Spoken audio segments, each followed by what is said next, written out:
It is so lovely. It is such an honor to introduce this very exciting panel that is happening this afternoon.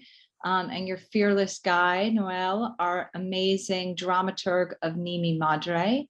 And this panel is like months in the making. Arturo and Danilo and Noel have been cooking up this idea for quite a while. And we have some folks listening on Zoom, some watching on Facebook Live. We have some people who have just watched the matinee and are watching this in the theater. And so it feels an incredibly important moment to be able to speak about the resonance of Ni Mi Madre in the body of work that is Latina theater. And what better place to do that than with these four experts. So I'm going to turn this over to our fearless leader, Noel, and say thank you so much to our incredible guests for giving of their time and their expertise today with us. So over to you. Hi, everybody. My name is Noel Telleria. Pronouns are he, him, el. I'm coming at you from Norman, Oklahoma. And I was as Daniela said, I was the dramaturg for Ni Mi Madre. And we have the luxury of having three Latinx scholars in different capacities and fields, which is excellent because I think it touches on the multivalent capacities of Arturo's show itself. So I'm going to introduce our panelists, and then I will invite the panelists to sort of freely react to the show at the beginning, and then the motivation from those first minutes of imagining or recalling the performance will launch us into our own musings. And then there will be a time where we'll open it up to questions from those in our Zoom room, and then we'll make sure we fold those in. So I'm going to start with our one of our panelists, Cláudia Tatinge Nascimento, pronouns ela, she. Holds an acting conservatory degree from Casa das Artes de Laranjeiras and a PhD in theater and drama from the University of Wisconsin-Madison. An actor, director, and scholar, she began a professional stage career while living in Rio de Janeiro, Brazil. In the United States, Tatinge Nascimento joined Cleveland's New World Performance Laboratory. With this company, she participated in Jerzy Grotowski's final objective drama session at UC Irvine and performed extensively in Europe and North and South America. Tatinge Nascimento's performance and scholarly interests include experimental intercultural performance and Brazilian theater of the post-dictatorship. The author of After the Long Silence, The Theater of Brazil's Post-Dictatorship Generation, and Crossing Cultural Borders Through the Actor's Work, Foreign Bodies of Knowledge. She was a fellow at Trinity College Dublin's Long Room Hub and Freie Universität Berlin. As a director, she received a Consulate General of Brazil in New York arts grant to stage Pornographic Angel, her published adaptation of Nelson Rodriguez's short stories at the Ohio Theater in New York City. Ongoing work includes a collaboration with Li Xiaoping Dance on Here Lies Truth, a project supported by the National Endowment for the Arts. We also have with us Brian Eugenio Herrera, he, him, plus. Is by turns a writer, teacher, and scholar. Presently based in New Jersey, but forever rooted in New Mexico, Brian's work, whether academic or artistic, examines the history of gender, sexuality, and race within and through U.S. popular performance. His book, Latin Numbers, Playing Latino in 20th Century U.S. Popular Performance, was awarded the George Jean Nathan Award for Dramatic Criticism, and his autobiographical story work performances, including I Was the Voice of Democracy and Touchstones, have been presented in venues large and small across the United States, as well as Beirut and Abu Dhabi. Brian is the inaugural resident scholar for the Soul Project, is a long-standing contributor to the Furnez Institute, and is part of the core facilitation team with Art Equity. Brian Eugenio Herrera is Associate Professor of Theater in the Lewis Center for the Arts at Princeton University, where he is also a core faculty member in the program in Gender and Sexuality Studies and a faculty affiliate with the programs in American Studies, Music Theater, and Latino Studies. And last but not least, we have David Román, he, him, Professor of English and American Studies at the University of Southern California. He is the author of 2 books, Acts of Intervention, Performance, Gay Culture, and AIDS, and the book Performance in America, Contemporary U.S. Culture and the Performing Arts, and several edited volumes. Professor Román's research focuses on theater and performance studies with an emphasis on contemporary U.S. culture. He recently published an edited volume of essays on the plays of Terrell Alvin McCraney Theater Performance Collaboration, and is currently editing a volume of essays in the career of Taylor Mack, The Mack Book. He is a former editor of Theater Journal and a founding editorial member of GLQ. He served as the scholar-in-residence at the Mark Taper Forum in Los Angeles under the leadership of founding artistic director Gordon Davidson, and he was the chair of the board of directors at Highways Performance Space in Los Angeles under the leadership of founding artistic director Tim Miller. Currently, he serves on the board of directors of New York City's celebrated Labyrinth Theater. Román has previously taught at Macalester College, Pomona College, the University of Washington, Seattle, and Yale University. He's won multiple awards for his scholarship, teaching, and service. And I actually, now going back for Cláudia's biography, I don't know if we mentioned that she is professor and chair of theater and dance at Macalester College. So just making sure that everyone's credited to their affiliate institutions. Well, okie doke. After that long list of bios, now we've welcomed the expertises and the people into our Zoom room. I invite the panelists in a particular order. We can start with David and then go with Cláudia and then Brian to just wax poetical about Arturo's play and speak a little bit about things that stuck out, memories that come back from watching the show, memorable occasions. Well, for me, and thank you for inviting us. I think it's a real honor to be on this panel addressing this work, and I wish that more theaters would do such a thing and invite us into their worlds. The interaction between scholarship and artists should be encouraged. So I appreciate Rattlestick for setting this up for us.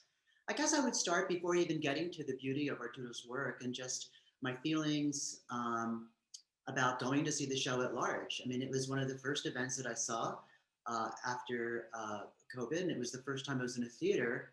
Well, I went to go see Passover on Broadway, and then I saw Arturo's play. So it was I saw them sequentially. And I guess I would say I was really struck by going to the play. I went with a friend, waiting in line, appreciating all the safety precautions that Rattlestick had set up, fully aware that I was in a space that was both vulnerable and at the same time I knew it was going to be exhilarating. I had followed Arturo's career before. I mean, I knew who I was about to see. I didn't know the show, but I knew Arturo as an artist, hadn't seen him in various roles across the country, beginning with Hit the Wall at the Barrow Street Theater in New York, not far from where he's performing now. And then also he was in Kiara Hudis's Pulitzer Prize winning play, Water by the Spoonful, at Studio Theater in DC. And then, like everyone else, I saw him in a very small role on Broadway in The Inheritance. And I think on each occasion, I was always struck by the great energy that he brings, however small the role or however supporting the role, or in the case of Water by the Spoonful, he was the lead. And so I knew that I was already supportive of Arturo as an actor. I didn't know him as a writer. And I think I would say too that when I walked into the space, I really appreciated not simply the fact that this was already being programmed. So in terms of what is being programmed in the wake of COVID, in the wake of Black Lives Matter, I thought good for Rattlestick to make this commitment to support an emerging playwright like Arturo and program queer and Latinx performances as the inaugural play of the production. So I think as soon as I walked in, I'm just gonna say, I was impressed by the entirety of the project, not just simply Arturo, but Danilo Gambini's beautiful direction. He just kept Arturo moving throughout the space, and his directing propels the story astutely. And at times we're in the world of screwball comedy, other times it was quieter, meditative. I thought Stephanie Osen-Cohen's set design was absolutely gorgeous. We walk into a space, so even as I walked upstairs into the space, I was already transposed into an environment. I was in a space that was both an altar and island. There were all these beautiful plants everything was hinting as to what was about to transpire. I had already been invited into the space by Rattlestick's managing director, Yu Lu, who prepared the theater by ensuring all of our safeties, and of course by Daniela, who had programmed it. I have some ideas and thoughts I'd like to share about the play, but I think initially I just wanted to say I had a huge sense of comfort in the space in terms of COVID precautions and safety. I had a huge sense of community and trust. I trusted, I think the safety enabled me to trust the space and trust what I was about to experience. And just seeing the set, just the set itself and the scenic design already made me think this is going to be a special night. What threw me, and maybe we could talk about this a little bit, was I did not anticipate seeing Arturo on stage casually. I saw the first preview, so I'm not sure if this stayed with the production, casually interacting with us as we found our seats.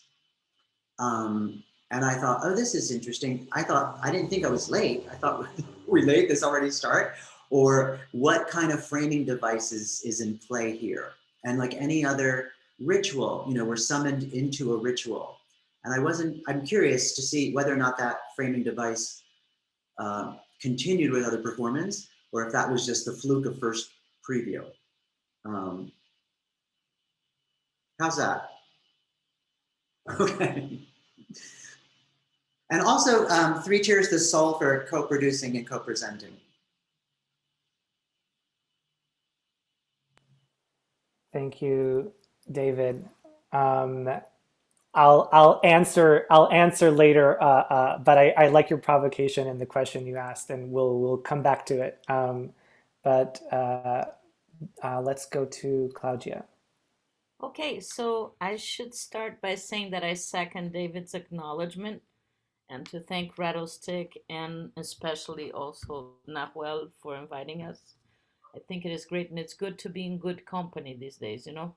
It's a very important thing. My initial reaction, and maybe that just, I could speak and will speak hopefully about the performance, but maybe a different perspective is that being Brazilian, being a Lusophone Latina, the frame of the performance reminded me very much of a theater style that emerged right after dictatorship, which is called besteiro, which in a very rough translation, the "all" part is the suffix for medicine from alcohol, right? And besteira means silliness. And this kind of theater was all but silly, but it had this disguise of being fluffy and silly and fun. It drew a lot, not only, but it drew a lot from a long, long tradition of drag in Brazil, in part because of carnival, of gay men, straight men being in drag. And many times the drag characters that they do impersonate is their mothers. Oh, wow. And it emerged at that particular moment in the 80s. Brazil had gone through 21 years of dictatorship. It emerged also as a reaction to the harshness of the dictatorship years, as well as to the very almost agitprop political theater of that time. So that generation got very criticized for not being political enough.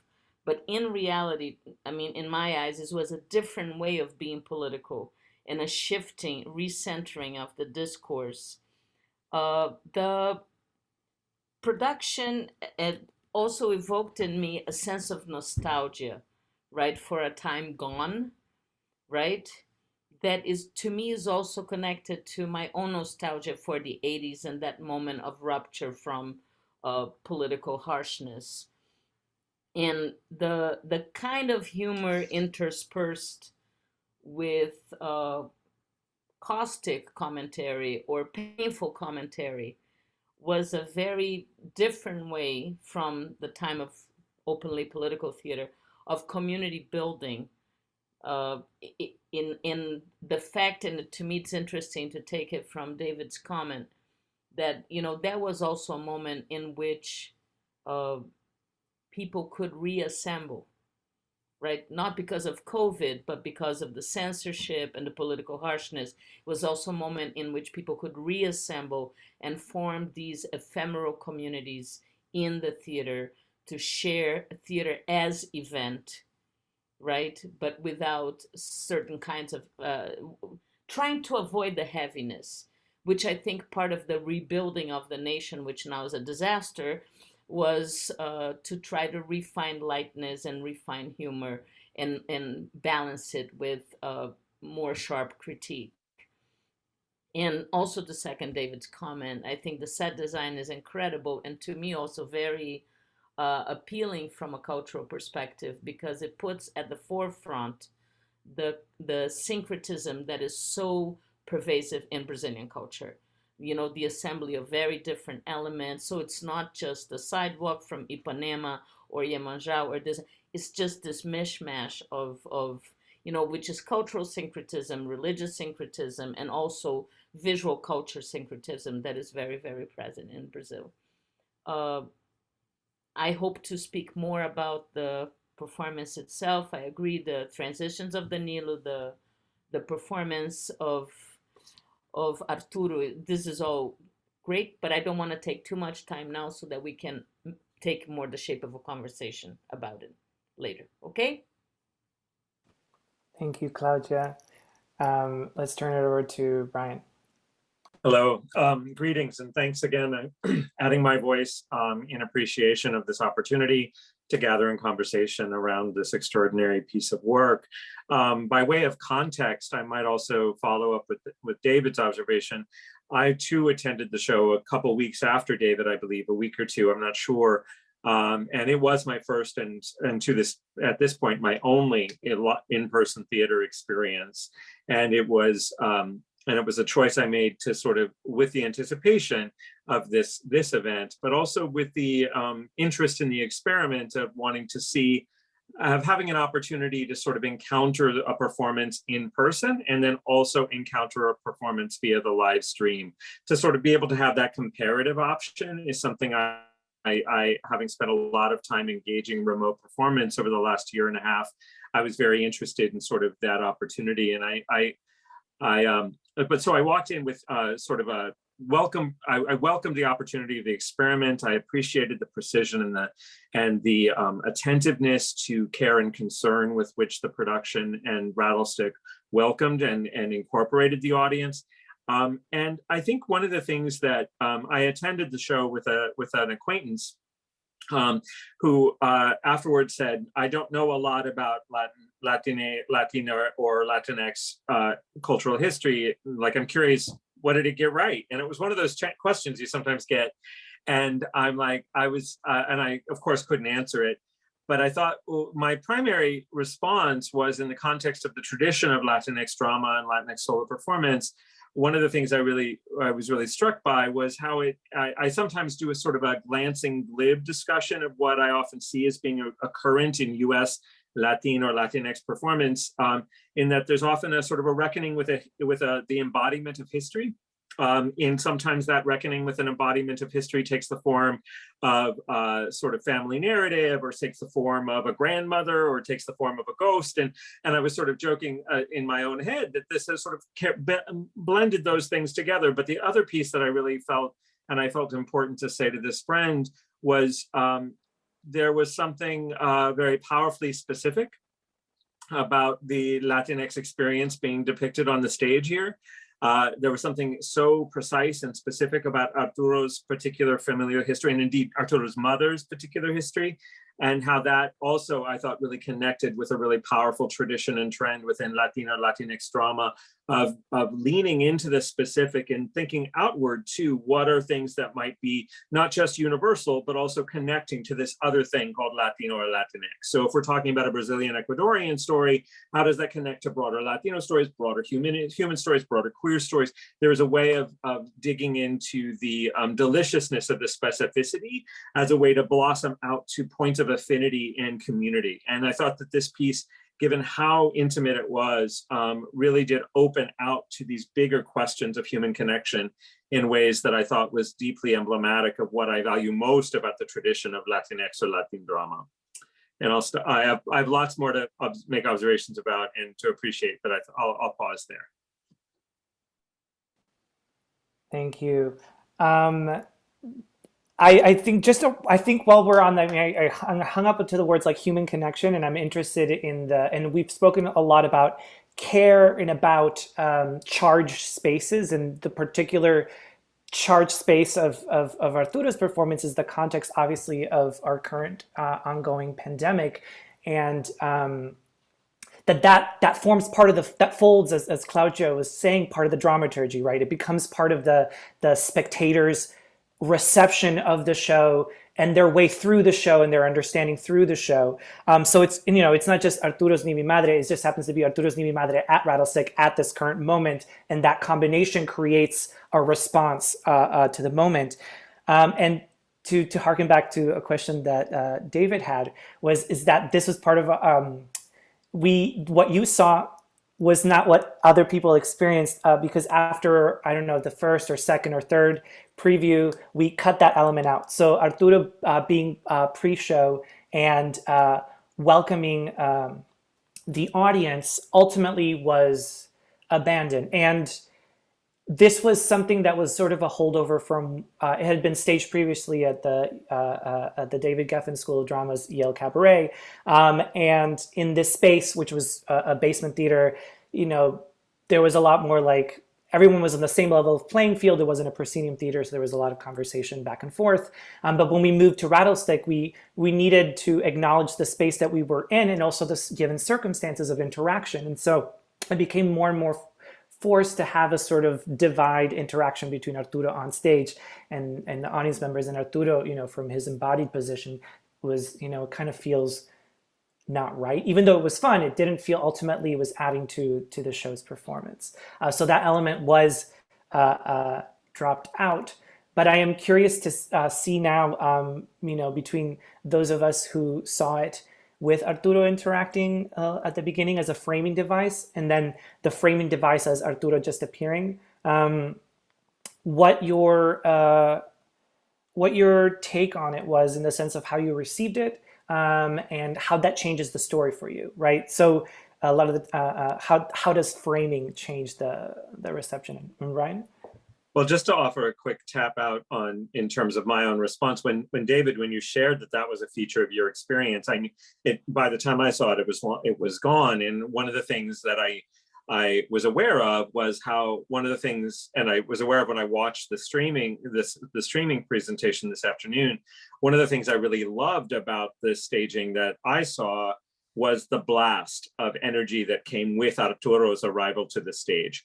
There was something very sort of, and it was Arturo arriving to the stage, and we sort of had this blast of Arturo, and then a quick transformation into the mother. And there was a kind of, that was an element that I was like, as I was listening, I was like, I'm glad they made that change, because there was a kind of a focus, an energetic focus that arrived with Arturo, surprising, like we'd become accustomed to the assemblage of the scene.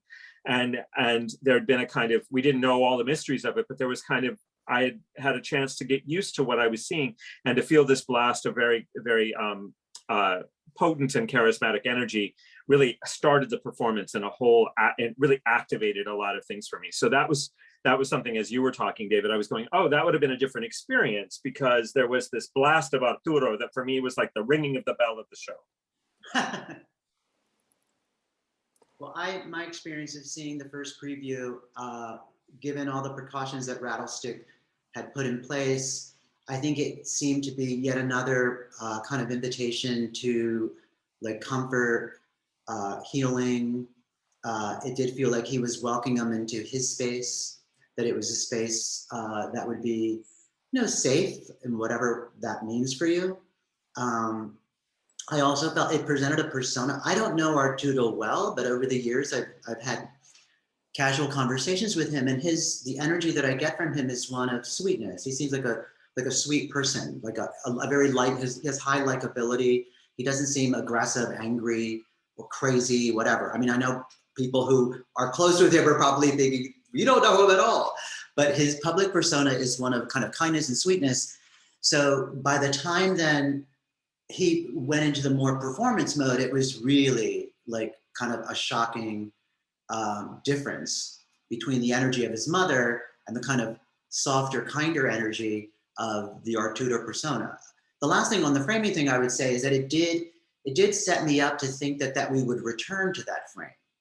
So I kept thinking, oh, he's going to be telling us a story. We're all gathered. He's going to tell us the story. This is the story as it unfolding. He's going to embody all the characters, and then he's going to go back and kind of bring us back to now. So I kept waiting for the bookend, right? Okay, and that's not how it ends. I'm not going to give away endings for those who haven't seen it. So it was a kind of false setup, I guess. And now I'm really angry. Watch the live stream. Watch the live stream. No, but it makes sense. I mean, the changing of the beginning, less because of the blast or this or that, but when you establish a performance in which the actor meets the audience as the actor, right? You tend to expect more interruptions throughout the piece in which the actor takes a step back and takes some critical distance to be commenting, almost Brechtian. Exactly. So I almost said that. if that is not happening in the performance, then it makes sense to not begin. Although, knowing the cabaret, I know that it probably made a lot of sense there. So I do, if I can, just want to quickly provide another genealogy, since Brian and Cláudia offered one, and that's on Latino queer performance, and then, or queer, or just Latino solo performance at large. And I think seeing Arturo come out on stage, I thought, oh, especially seeing the last time I saw him was in The Inheritance, where he was asked to perform a very stereotypical role, and he performed it over the top. And though I didn't appreciate the content, I didn't appreciate the character, one couldn't help but be overwhelmed by the performance. And I thought, wow, like he has so much energy. But the energy that Arturo brings to a project, or at least, I just didn't think The Inheritance was the best platform for him as an artist, as an actor, for him to really show what he could do. And I think, watching just within like the first 10 minutes, I thought, oh, okay, so this is kind of in the spirit of John Leguizamo and his sort of very satiric family portraits that, he himself performs all his family, whether it's his mother, his father, his gay uncle, more increasingly his wife, and in Latin history for morons, his children. And, as much as it's clear that he loves his family, it's very clear that this is also meant to be deeply, hilarious. I see Leguizamo working out of the tradition of satire, right? There are other solo performers, and I think this is interesting in terms of the representation of the mother, who have this sort of reverential approach to the family. So there's no way that, there's so many Latino performers who actually have this very reverential position to genealogy, whether it's the mother, the father, the history, and that there's no room actually for anything that would be viewed as satiric, because it would be as blasphemous, as a violation of, everything that the previous generations have done to make space for them. So the child almost has to perform an indebtedness for the hard work, right? And it seems almost like that's the given, right? And you can think of, like someone like Luis Alfaro has this really beautiful piece about his father who had a stroke, and called St. Jude. And it's a very earnest, poignant, very loving. There's nothing funny in the piece, right? So the idea that Arturo would bring humor and even satire, and to have this irreverent, almost blasphemous representation of the mother, I thought was extraordinary, because it wasn't simply, it wasn't like, a queer, I hate my mother story, or like my mother fucked me up, or like I had the worst mother. Like, no, I had the worst mother. It wasn't anything along those lines. It just was a very full portrait of parenthood, right? And the kind of constraints that his mother felt. So it seemed deeply empathetic and empathic and compassionate, but at the same time, very problematic and troubling. It seems Arturo in all the press and his social media, he makes a big point. Again, I don't know him, but I find this really charming. He makes a huge point that my mother's she's seen this a million times. She thinks it's really great. She thinks it's really funny. It's important that we know that he and his mother are on good terms. That's part of almost like the epilogue of the piece is, no, I really love my mother and she really loves me and we have a great relationship. That's like the framing device after after seeing the show, is his ongoing commentary on how strong his relationship is. But I did think that that's one of the contributions in both queer performance and Latino performance, is this representation of the mother, which is, you know, and even on the iconography on the stage, right? We think, what is that, La Virgen de Guadalupe? Like, it's, so the discourse on the mother is never one of blasphemy. I mean, that stakes are high to be irreverent towards the mother. So that's that. In Brazil, there has been a number of plays that have the mother as this, and they do make fun of the mother quite a bit. That's fascinating that you said that that genre does that. The drag genre, And that they dress the mother. And it's interesting because I think almost like it's not that it is a, I don't want to frame it. And there is a risk of saying that in a certain way it is like a derivative version or something. And it's not what I'm doing, but almost like cultural archetypes, you know, that have, it's interesting. The thin gay son with the mother who is incredibly vain and has all the, and the overweight lesbian sister. This happens. This is Família Titanic Mauro Razzi. Most recently, there was a movie called, I think, Minha Mãe é uma Peça. I haven't been there, so, you know, I haven't been following all the different events and movies in Brazil. But it's very endearing. It's at the same time you're making fun, but you're not being caustic or you know, yeah. Anyway, Is that tradition, Cláudia? Is that are the sons trying to like literally represent the mother in terms of how she looks and her mannerisms, and so they come up? So that's so fascinating. Like and it's what is interesting to me is that the mother is simultaneously an icon and the source of all of their trauma and neurosis. It's both, you know. It's like your mom is Dolly Parton in a bad day, sort of kind of version of things. So it's actually really interesting, and there's always a sister involved. But what is interesting there, and I think that Arturo's production, the play, does something else, which is also to bring in the presence of the father, even if as a peripheral figure, right? The straight man in the life of this mother are more present in Ni Mi Madre than in most other things that I've seen. I would be curious to know if Arturo knows about Besterol and if Danilo knows about Besterol. That's a separate conversation, but it's I would be interested in hearing that from them. I will relay the question to my collaborators. I'm pretty sure that Danilo, in any case, has heard.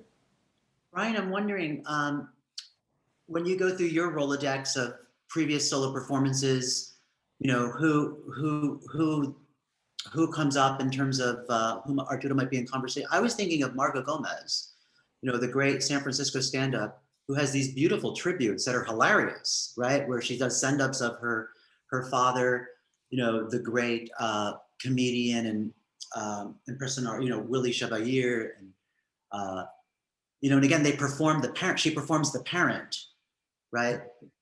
And often it's the parent's impression of the child, just like Ni Mi Madre. I'm just wondering, I was just trying to come up with earlier today, other figures and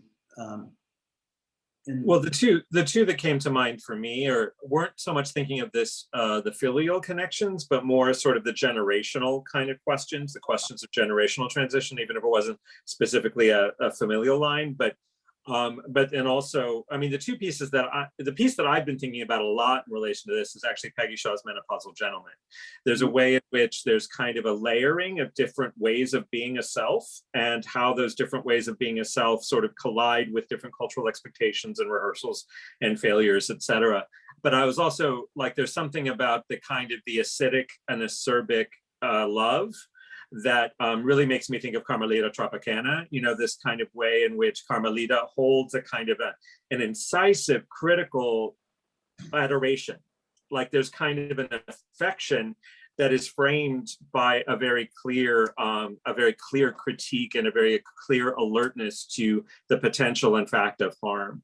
And so I think that that's what is so striking to me about Arturo's work in the tradition, is it doesn't lay blame. It just it doesn't sort of cause, it doesn't really anchor a sense of it's not, there's nothing retribution or vengeance about this depiction, but there is holding the fact of harm, and holding that fact of harm with a great deal of clarity and concern. That is what made me, I think of some of these other sort of what we might call the feminist tradition of solo performance, that finds ways of using comedy and satire in a way that is also about bringing harm to the stage, and playing with the ways in which we are wounded in ways large and small by the traditions and the ways we are shaped by the world in which we happen to exist. There's something interesting to me, if I go back to think about the nostalgia, that I think that the play does very well, which is that we simultaneously see the adult and the child, both in him as the adult and the child, and the mother as the adult and the child, right? So I think that the ability to be atemporal in the intergenerational connection, and to understand that as an older person, you are still the child, right? I've been thinking like aging is really not time passing, but age is accumulating. You don't stop being the teenager, you don't stop being the child. You sort of, accumulated on top. So that to me gave a kind of emotional depth to the piece, right? And that is different from what I had seen in other pieces in Brazil. That it's really apart from that specific lineage, and that puts the spectator, the audience member, in a more empathetic role than that of just recognizing certain humors, recognizing certain traits, right? It goes beyond recognizing, and really creates a bridge for empathy that is deeper than certain kinds of comedy. So that to me was very appealing. And I would even say it felt more authentic because of that. And it almost felt, and again, I don't know, but it almost felt like, look, let me show you, I could be a wicked queen. I could be as wicked and as queeny and as flamboyant. If that's the kind of performance you want, I can do that. And you'll have moments of that. So you could be hilariously entertained, which is the mode that we live in right now in terms of what's expected of queer performance, that somehow you have to perform RuPaul's Drag Race, right? And a certain level of almost satiric cruelty. So he's like, I can do that. It's like, I can do that with the best of them and I could actually win the show. But I have a story that has a little more variance and I have a little more of emotional range in which I want to tell my story. And I think had it only stayed at that level, Cláudia, I think it would have been slightly monotonous and less interesting. Or less interesting, yeah. Yeah, and I think that the level of vulnerability that Arturo wrote in for both his mother, his mother's mother, for himself even, I have never seen, and Brian, you could check me on this, I have never seen a gay man on stage being so self-deprecating about their own body. In the way that Arturo kept saying, like, oh, I used to be a little more fit, or, and I thought that was really brave. I mean, there were moments of just sort of dramaturgical bravery when he was self-commentating on himself that it wasn't meant to be hilarious. It just rendered him as human. And he did that also with the mother, with the grandmother, with the siblings, with the multiple husbands. It's all hilarious, right? Like, I don't want to take away the intensity of the humor and how laugh out loud it is. I had so much fun at the show, but I didn't feel like I felt like I got so much more too. There was just a lot of insight, a lot of empathy in what you're saying, Cláudia. I completely agree with that. Tremendous vulnerability for him as an artist, and as and the thematics of the show to me was about vulnerability. add one thing, which is that I think that this layer gave the piece a kind of intimacy. And then it allows for us to recognize that also our mothers were one day children, you know, and, which is interesting. But I also find that um, and can still be children. and still are, yes, it's like, right? And I also find that the way that he did drag was not as a mask, right? So there's really no excess of makeup. There's no excess of it. It evokes the mother, and we see the mother, but it is not a, a persona outside of, right? So, which allows for, I mean, visually, it allows for him and for her to coexist in his body as well, right? So the kind of drag that he is choosing to do allows for a kind of breathing between these different the different people that he's standing in for, right? Yeah, there's something I hadn't been able to put my finger on until this conversation. Was I was really trying to figure out some of this dynamic. And I guess part of what I find really fascinating is the fact that he's playing characters who are not without vanity, but he doesn't allow vanity to become a mask or a shield. And it's, you know, because usually when you see a character who is vain and is vulnerable, it's usually when the mask cracks or the mask is revealed. And in this case, we see vanity is vulnerability. That when there is pride or vanity, and indeed in some ways the harms that the mothers do, that is about the gesture of protection, of go away, you've got to go somewhere else.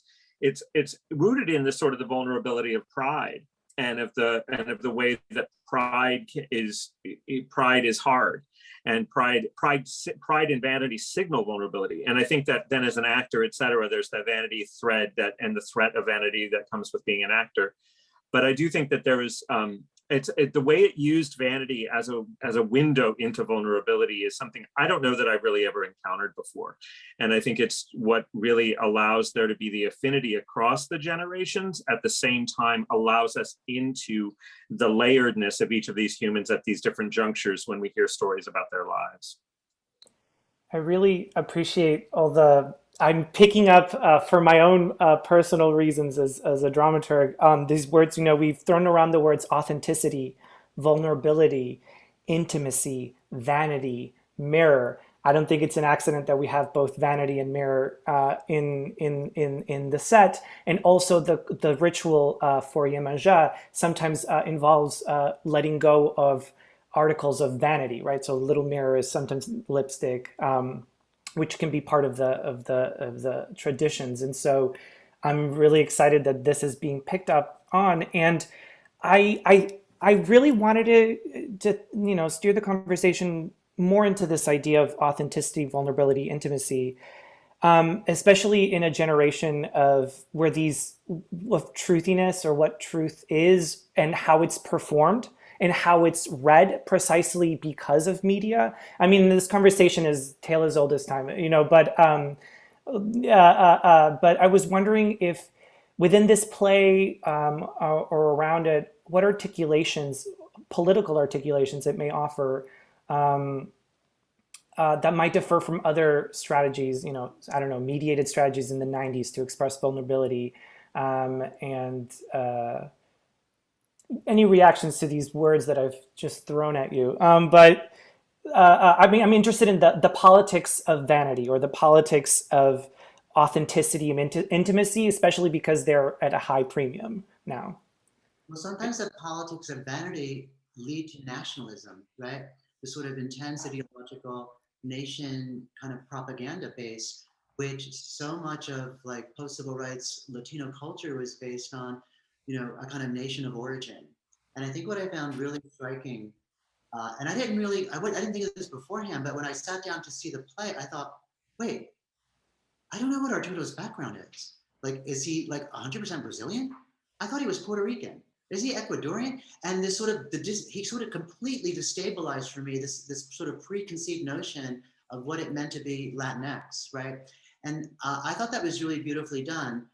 I mean, it's his story and it's his life, but putting forward Latinx identity, culture, histories in the kind of complete complexity of it, and still being able to claim space without having to choose like one over the other. Or, I mean, I think there are currents, and Cláudia, I'm learning so much just learning about the Brazilian traditions and the history too, and how Arturo's piece so beautifully kind of weaves in and out of that.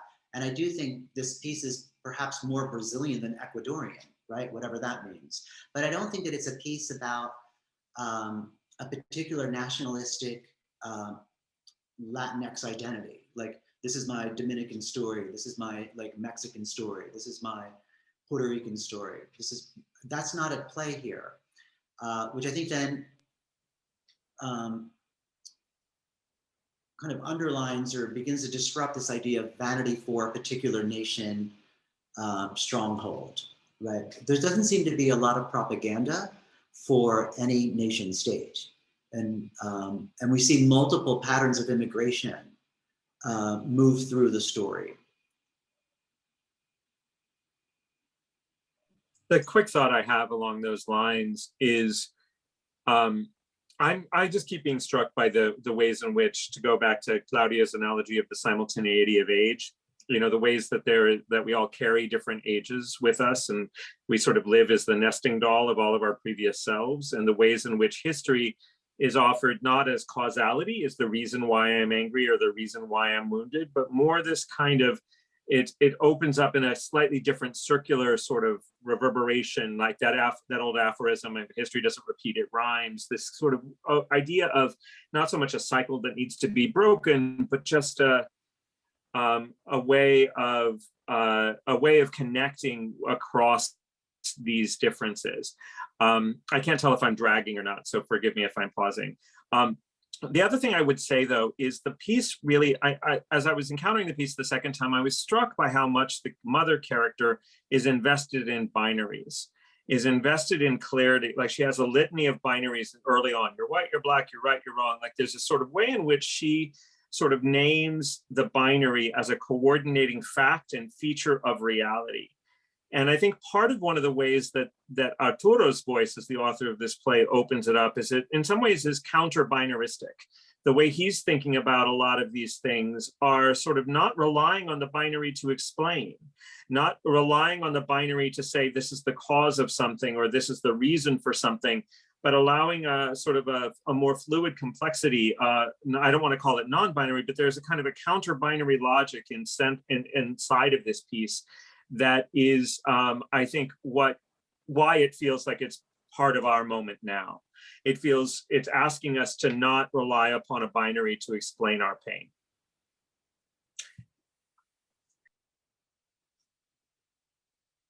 Brian, that's so insightful. I'm learning so much from you guys. This is really, really great.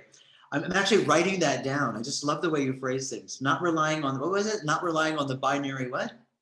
I think I said not relying on the binary to explain our pain. That's so nice. It also rhymes.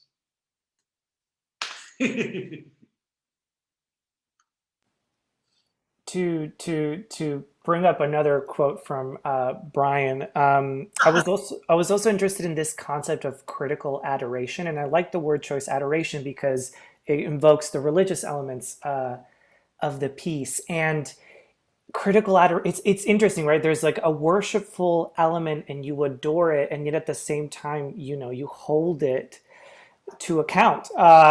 And I was wondering what insight any of, or just responses to the play's relationship to religiousness and right. And Cláudia brought up the syncretic elements of the piece.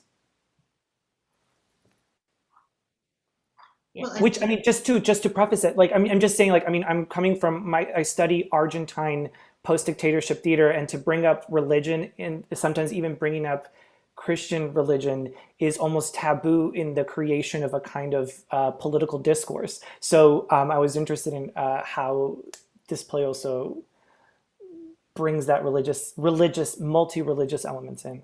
You know, as Shakespeare writes in Twelfth Night, and I'll say this about Arturo, he can sing both high and low, right? And yeah, there's this tremendous conventional religious iconography that is immediately rendered with another kind of convention, which is suddenly we're catapulting like Cher and Meryl Streep and like these divas in the same kind of category of influence and deification and adoration and like the, you know, the mothers of us all as well, right? So I think that there's a very rich vocabulary of critical adoration, which I think if we follow his investments in these pop divas, we see so often that he gets it wrong. So it almost suggests that he's going to get it wrong with the conventional too, right? So it's almost like the mother and the son become these like almost like unreliable narrators. Like, well, they're not fully trustworthy. Not that they're going to deceive us, but they may not actually know what they know, right? They're kind of like, they have like some bad information. Right. I mean, just to start out, it starts with Cher's Believe and everyone's getting into the groove. And then the first thing out of Betchy's mouth is, I love Madonna, which is not. Of course, you could love both. I mean, who doesn't? When I saw that, I thought, well, it's Cher. But you know what? I love Madonna too. Yeah. Well, and also getting the words wrong, getting the simplest words wrong early on. Like it's cued that way. It's cued in that way. That there is a kind of an imprecision. And the other thread of it that I found that I just keep cracking up about is, I'm Catholic, I don't believe in that. But then of course she's also marrying a Jewish man, and she's also getting baptized in some evangelical thing. Like there's a kind of a yes and to all of these totalizing structures of like what we tend to see of iconography as somehow connoting to a total belief system. And here she models a kind of a mode of you know, it's just more it's more Betchy's. Whatever Betchy's belief system is hers, and it will adapt to what she needs it to be. And that is, I think, something that I keep cracking up about the haunting of, I'm Catholic, I don't believe that, and the way that reverberates through all the other things she describes herself doing. No, go ahead, David. We have the advantage, of course, of knowing that her son is alive and is thriving. So it never can really go into the realm of the tragic, and she can never be totally demonized in any way, because we see the beauty of Arturo on stage, right? So whatever she has done, either deliberately or inadvertently, he's still this beautiful artist, creative person. And that's sort of, that's also like another kind of irony or contradiction. Cláudia, I'm sorry. No, it's fine. No, this is very nice. I was thinking about, if we go back to Nahuel's initial question about authenticity and intimacy, like that as a point of departure, and Brian's observation about the binaries, this sends me back, and David's latest observation as well. It sends me back to this idea of the syncretism in Brazil, and that binaries are too clear for a Brazilian, you know. So in order to be an unreliable narrator, but one that is 100% has 100% conviction that what they're saying is right, it's sort of it's not uncommon, as it is not uncommon for people in Brazil to say, I'm Catholic, and then they go to candomblé. Or, for example, for Jewish women in Brazil, because they don't have access to Kabbalah, to go to candomblé and Umbanda. It's super, you know, it's anyway, it's not uncommon, and it's interesting to hear it, and to myself to feel that it's very familiar. And then I am reminded by the conversation that maybe these kinds of assertions are not familiar in other Latino communities as well. You know, it's sort of both specific and not. The same way that the binaries are being messed up by the way that Arturo approaches his own mother's discourse. Our sense of what is true and false, and of what can be permitted, even if false, because for that person it is fine. So it's sort of such as Cher singing and the mother saying, "Oh, I would have been Madonna if only I were 20 years younger. I would have been Madonna," right? So I love all this about a sort of like the strength of a binary world sort of structuring a lot of things in our everyday lives, and then the show sort of trying to resist, or as Brian was saying, counter binary structures being presented to the audience. And I'm also thinking of the other thing that, I think it ties back to some of the allure of a solo performance. And the fact that it's, I think for me anyway, allure of solo performance is that there's this belief that you're getting the performer, that there's something personable about them, that there is something autobiographical that is being consumed, that's part of the spectatorial joy. And I'm sort of wondering now, what happens if this piece is not performed by Arturo, even though it's written as a solo performance? Because there's the piece is both autobiographical, and yet not, right? There's moments that it resists autobiography or truth. So I was wondering if, what y'all think about what happens when this play does not get performed by the original performer. Well, we have the expert in the house on casting, and that's Brian. So I'm gonna wait until Brian, I'm curious now how Brian would cast this, and the politics of casting I think are really curious. There's traditions and histories when David Drake did The Night Larry Kramer Kissed Me, and it was his solo performance that did have kind of characters in it, but David guided it, and then that toured internationally without him performing. The same with Lisa Krohn from the Fine Lesbian Brothers and some of her solo performances. Eric Bogosian, obviously, Spalding Gray even now, in terms of like who performs the monologues of the dead, right? But I'm just like waiting to hear what Brian says as I keep talking. Well, also, I think like when we look at Anna Deavere Smith and sort of the way that the Anna Deavere Smith's work is sort of moves both within individual bodies, but beyond the individual body.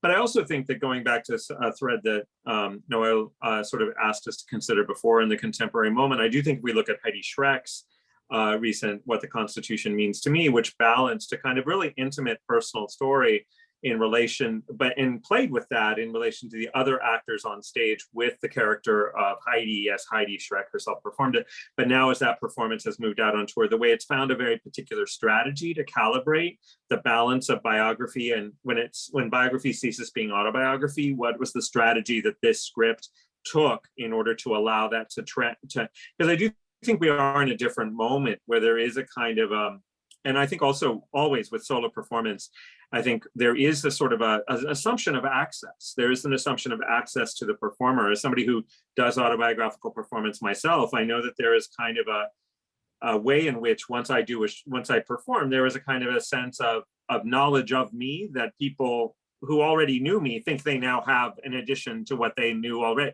There's a kind of a presumption of accurate, they have a different insight into me. And that is one of the pleasures of this. And that can go to stand-up comics, it can go to scripted autobiographical performance, it can go a lot of places. And I do think that what we do see now, I think that the question would be, what guidance would Arturo, just as Heidi took a very specific strategy in providing guidance for subsequent embodiment, folks who are embodying that story, I do think having a dramaturgical, scripted guidance for what an actor, how they should approach the truth of this. And, without having necessarily access to all the stuff that's not in the script that Arturo has. So I do think that is, I think in our 2020s, I think that's what we are increasingly seeing playwrights offering open-ended prompts to their future unknown collaborators that help them guide questions of casting, but also questions of design and questions of other things that are about not so much defaulting to 20th century models of interpretive license, but going more toward this is the sort of the rooting and intention, and let's go with an open-ended prompt that can allow you to find your truth, but then this is the things to hold in mind as you go wherever you go with this. And so that's where I think that the balance is going to be, because I think in a previous era, they would have just published a script and it would have been licensed and it might have the opportunity to be performed. But there is a kind of I think what I see in scripts now, there's often playwrights take a little bit more of a hands-on approach in offering guidance to future unknown collaborators as to what choices are in keeping with the spirit of the piece as it's scripted. So and that is I think what would be the next step for this, whether it was going on the road with another actor or going into licensing and being published as a script that somebody could do as a senior thesis project or something. I think that kind of guidance from Arturo would be a real act of generosity to his own work and also to future unknown collaborators. Oh, and also the openness to welcome other mothers in the creation of the story, you know, as you not through adding text, but through the way that other actors would embody their own mothers as well, right? I was circling back a little bit, Nahuel, to your question about the worship and the divinity.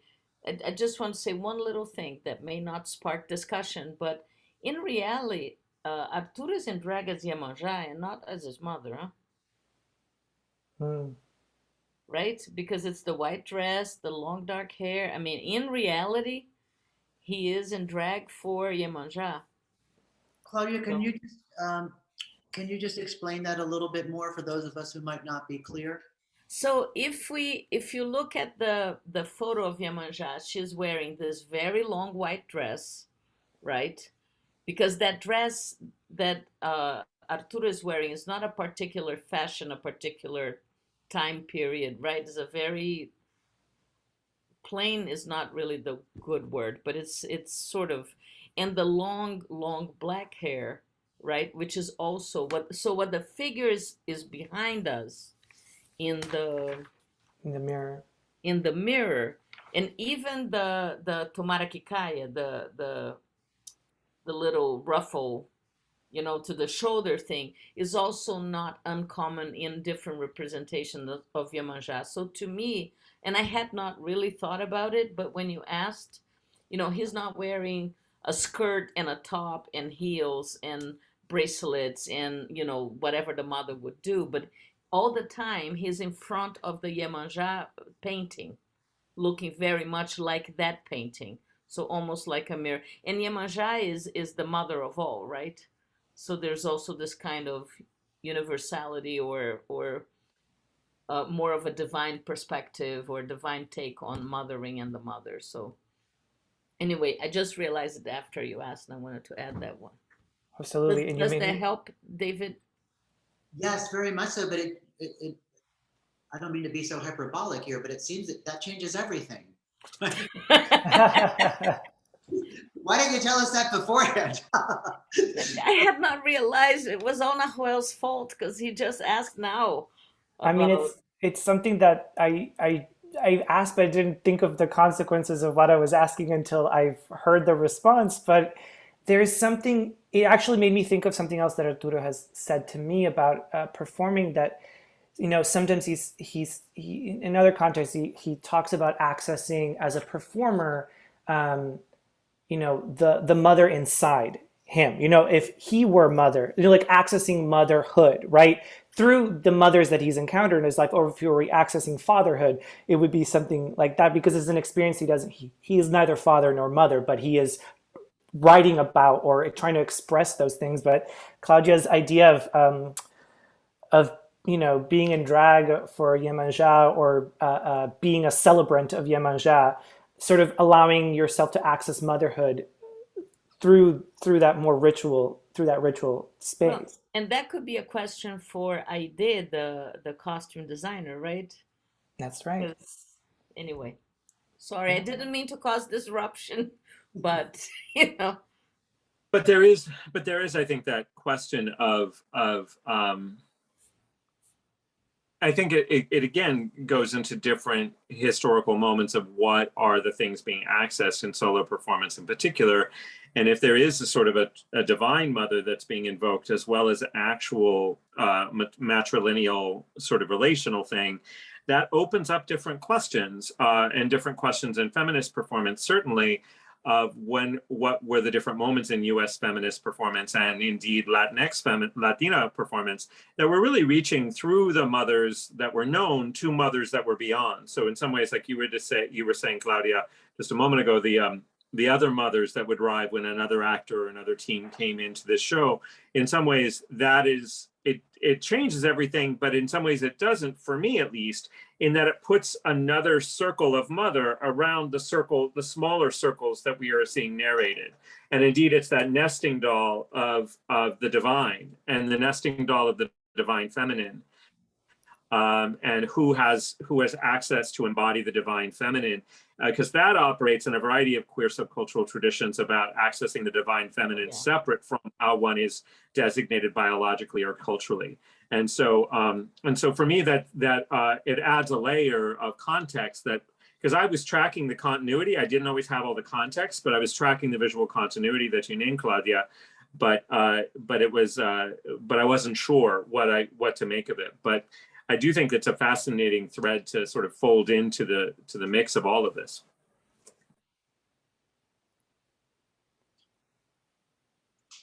I am thinking with it might be time to turn to our fellow guests in this Zoom room, and for y'all in this in the Zoom world, I invite you to write questions you may have in the chat, or to use the raise hand function, and we'll try to get to you in an orderly fashion. If I find that some questions are repeating, then maybe I can join them. But feel free to make yourself known if that is your wish. We are being recorded and transmitted on Facebook at the Mo. I am curious as we wait if I don't know who has this information, but how the show is doing, right, in terms of viewership, right? So when I saw it, it was a sold-out crowd. I was curious to see, are people coming to the theater? Have there been some reservations about, now with the Delta variant, about anxiety about going, are more people streaming the like, and what's the reach? Right, because I know you just extended, so my sense is that it's doing well. I don't know if I don't know, well, if you have that info or if that's more a Rattlestick thing. I mean, from what I know and reading the rehearsal reports, is that it's usually been full audiences towards the end, and I think Rattlestick has used various strategies of incorporating people in. You know, sometimes there's discounted ticket nights, sometimes getting people out from the street. Hey, like, come on in. It's a special, like, including mothers. You know, if UA would like to chime in if I'm on any erroneous information delivered here. I'm going to quickly answer that. Yeah. One of the reasons that Heidi didn't do the tour was because she got pregnant. So she literally had to leave the show while the show was scheduled to do its national tour.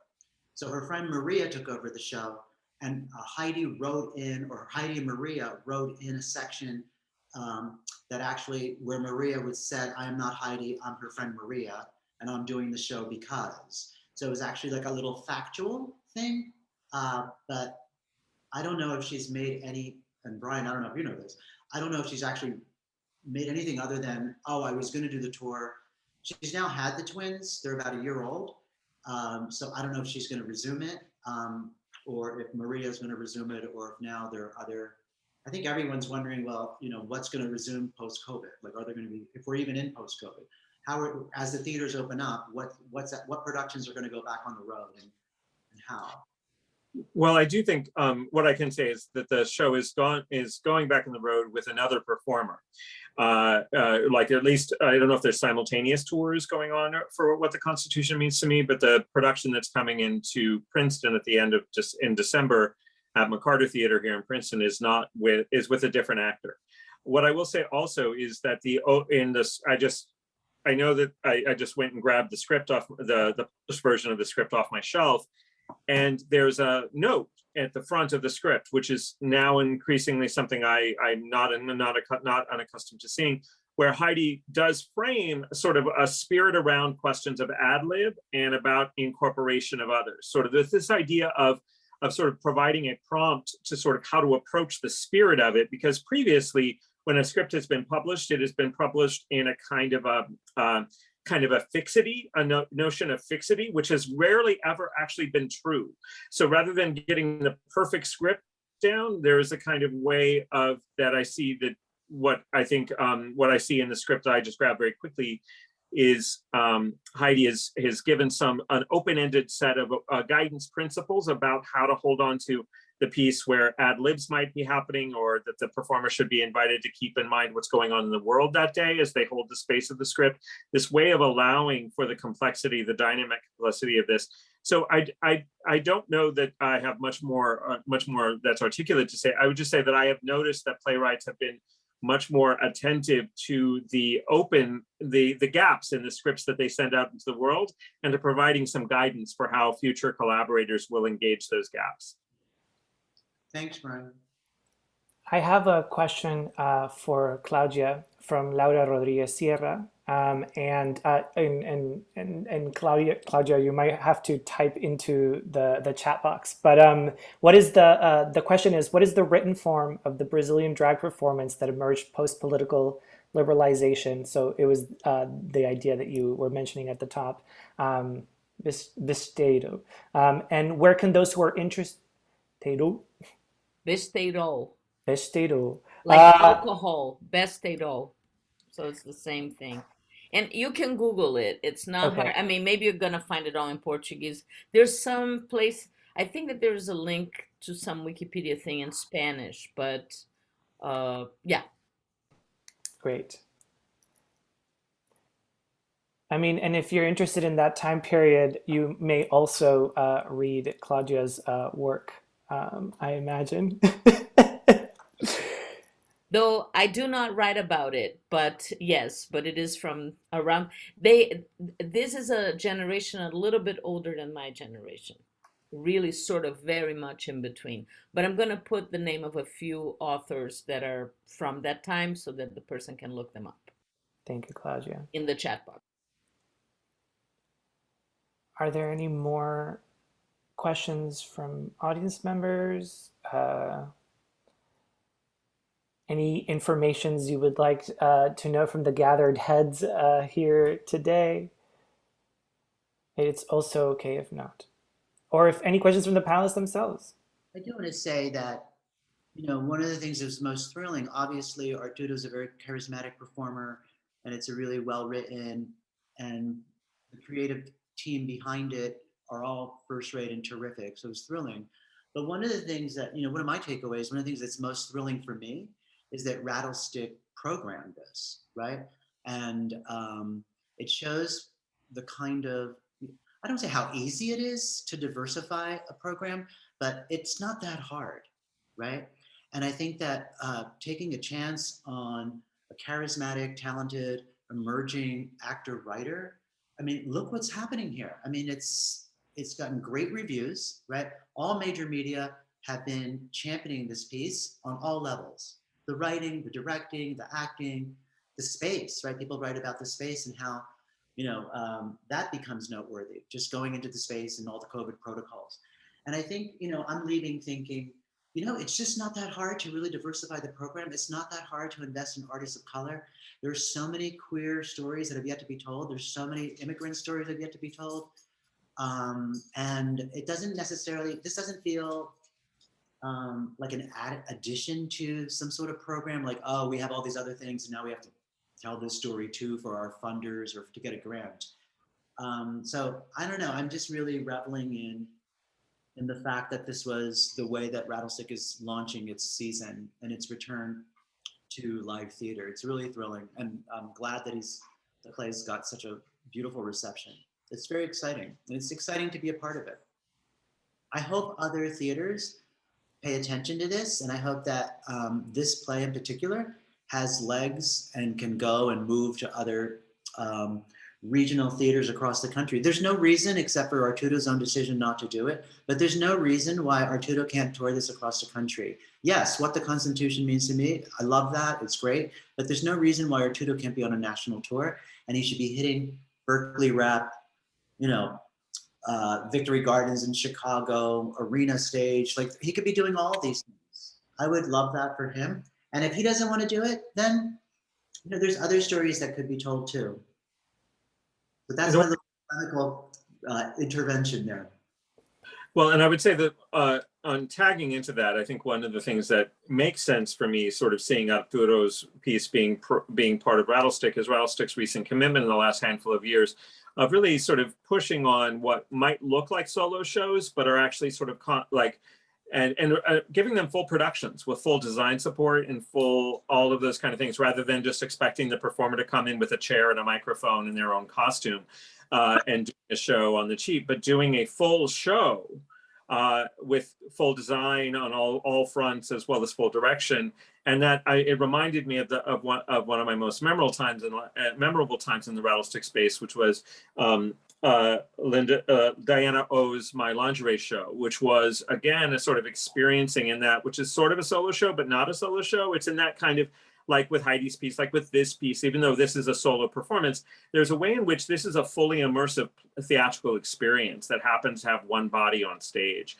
And I think that is also an important model that is worth noting, because that's not always the case when we think of a solo show. There might be a set and sound design or something like that. Like there might be two of the design components. And so here, there's something just really Rattlestick's commitment to treating the single authored, single primary performer work as dramaturgical, as a play, as a full production, and deserving of such. Because I'm thinking of also the Arlander Smith piece that was done. You know, that's been a recent practice at Rattlestick to invest aptly and fully in this kind of work.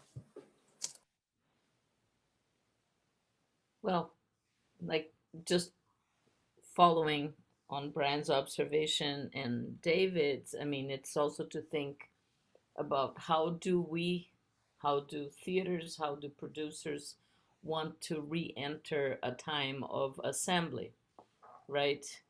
And because when George Floyd was murdered, and it's sort of interesting to me because I am in Minneapolis, I live in my house in Minneapolis, right?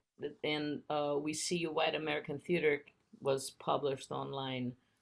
During that time, theater was actually not happening, right? So now is the moment of reentry, and to see what happens in the moment of reentry. I've been developing a project with another professor here, Macalester, who is in statistics, and two students that we decided to call it Counting the Twin Cities, to look at how gender, ethnicity, and race are happening in contrast with funding in dance and theater in the Twin Cities, right? And it's going to be live in a couple of weeks at the most.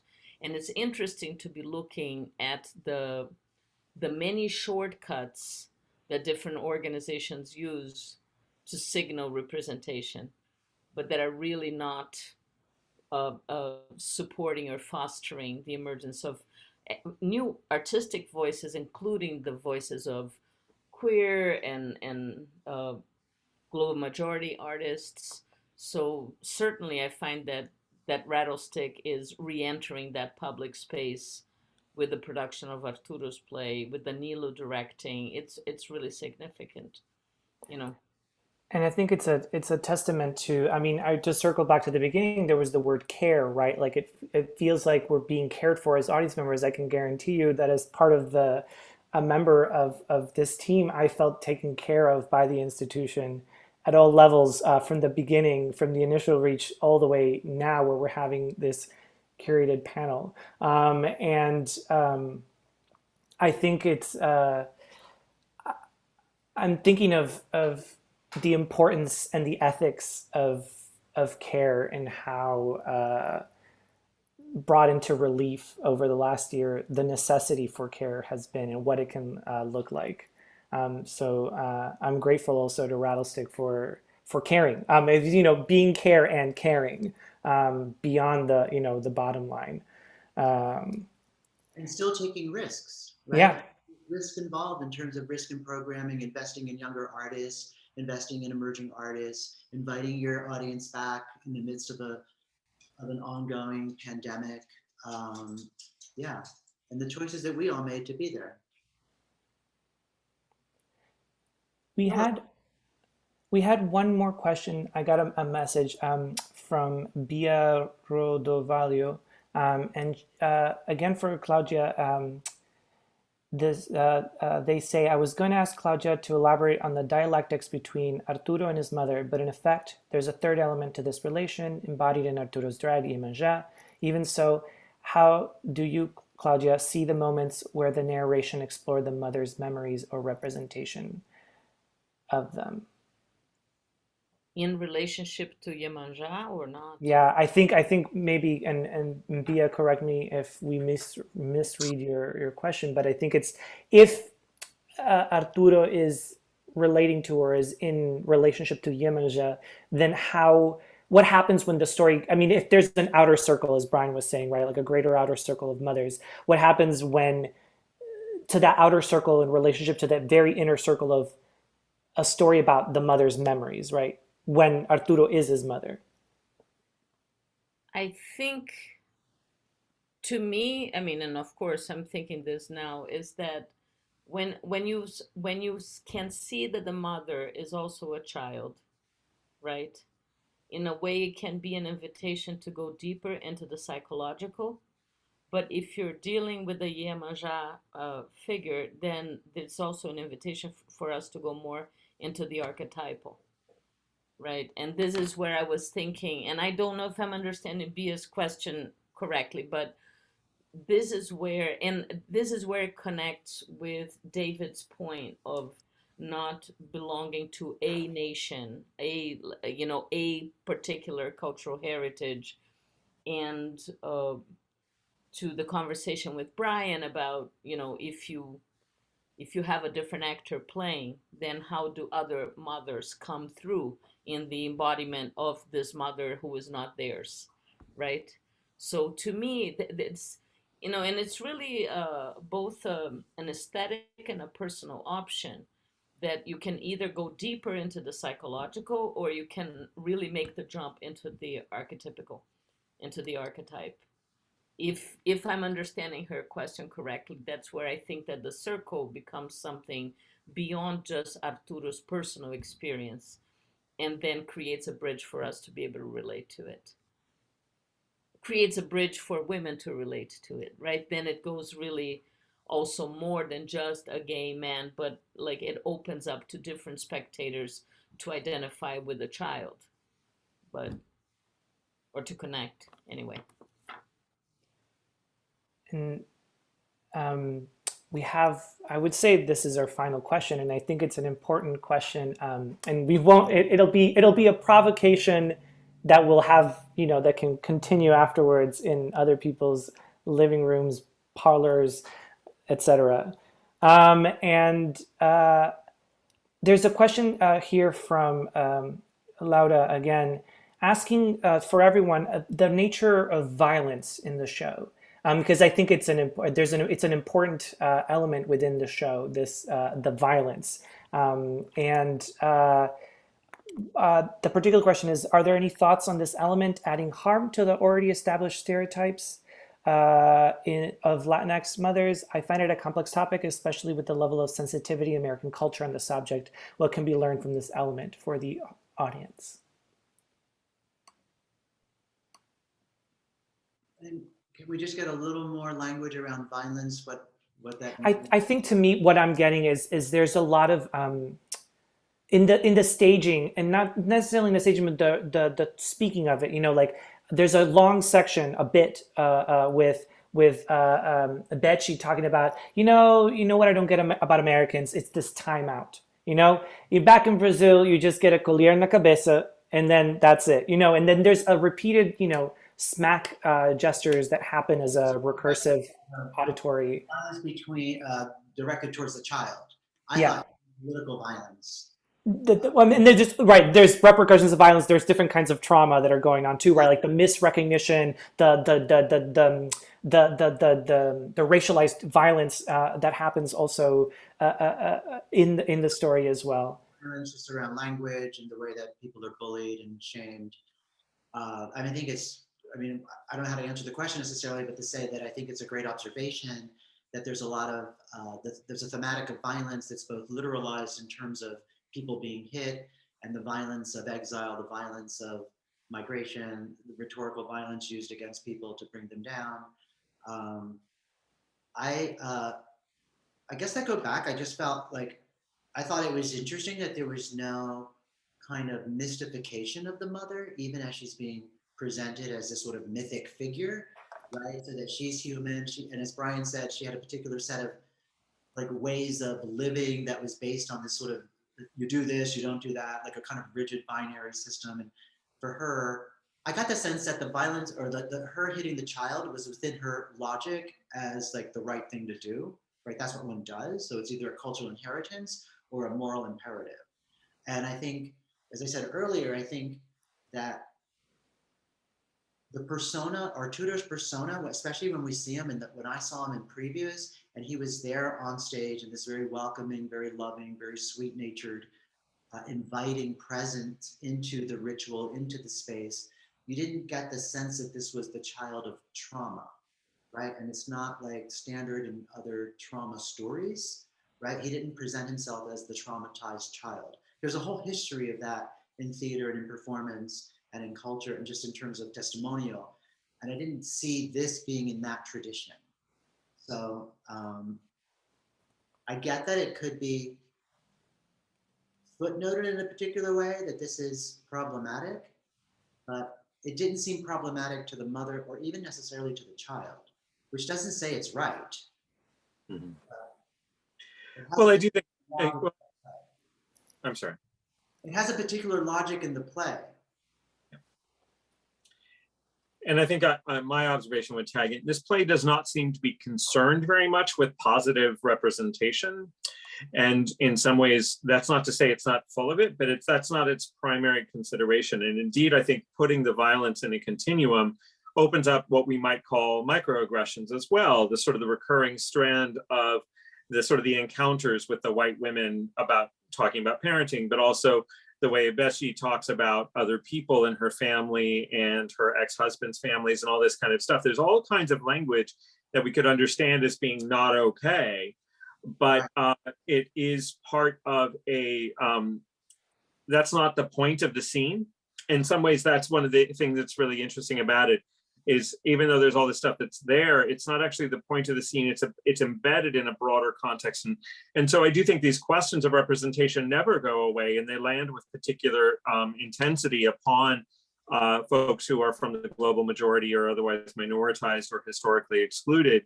But so they always have to be reckoned with. But I do think that this is a kind of it's a nuanced, complex, and textured portrait that incorporates micro and macro aggression in all kinds of ways as just part of a texture of the lives that are being described. And so I think it'd be interesting also to see in somebody else's, and to continue with the question of casting, is if somebody else were to perform this story, would that force of persona and personality be enough of a workaround around the sort of the presence of violence?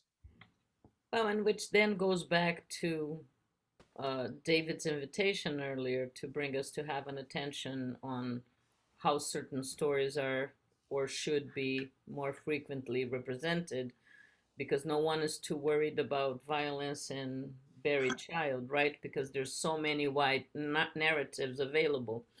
And so the more different narratives we have, the fewer the opportunities for stigmatization of a certain culture with being connected to violence. So it's really not about, I find, it's not so much about omitting a discourse or a stance or a story, but actually about populating other stories, which, yeah, anyway, that's my take on it.